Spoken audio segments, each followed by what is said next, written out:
مش عايزك تقلق على المدام هتبقى كويسة جدا. وبعدين في تقنية جديدة كده ممكن اقدر اخليك تكلم المولود وتطمن عليه بنفسك. بجد يا دكتور؟ يا ريت تطمني عليه والنبي. ايه يا مدام، خدي نفس كده. اه، طمني على الولد يا دكتور والنبي. بصوا، انا عندي تقنية هتخلي الولد يظهر بالاشعة فوق السنية وتتكلموا معاه. اتفضل اقعد استريح عشان ابتدي يا فندم. اظهر وباين عليك الامان. يا دكتورة تسلم ايدك على التقنية الجديدة دي. حبيبي ما تحرمش منك، يلا سلم على بابا وماما. ازيك يا حبيبي؟ عامل ايه يا حبيب بابا؟ ازيك يا ابويا؟ عامل ايه يا ابويا؟ ازيك يا امي؟ عامله ايه يا ست الحبايب؟ ازيك يا حبيب قلب ماما؟ ايه يا ابويا، انت واضح انك بتتكلم عربي. مش مشكله، يعني مش هبقى اوروبي، مفيش مشكله. اه يا حبيبي عربي.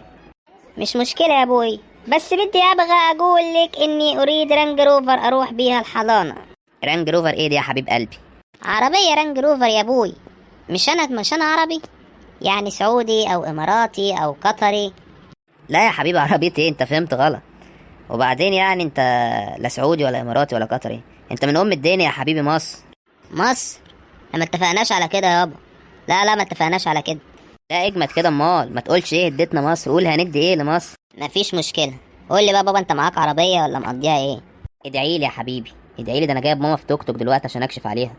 توك توك؟ اه، اقسم بالله انتحر. اقطع الحبل السري والف حوالين رقبتي وانتحر. يعني يا ابويا كده انت مش شغال مثلا في شركه بترول ولا شغال في حاجه لما اكبر تدخلني ابناء عاملين؟ لا يا حبيبي انا على الله. على الله؟ اه، كلنا على الله. وانت يا ست الكل معكيش شويه دهب كده ولا اي حاجه تامني بيها مستقبلي؟ دهب ايه يا ابني؟ حد يتجوز ابوك الفقري ده ويبقى معاه دهب؟ امال جايبيني هب بيه؟ الله يخرب بيوتكم. والنبي يا دكتور رجعني في اي حته كده، نزلني الكويت ولا نزلني اي بلد اوروبيه، مش عايز انا اكمل مع الناس دي.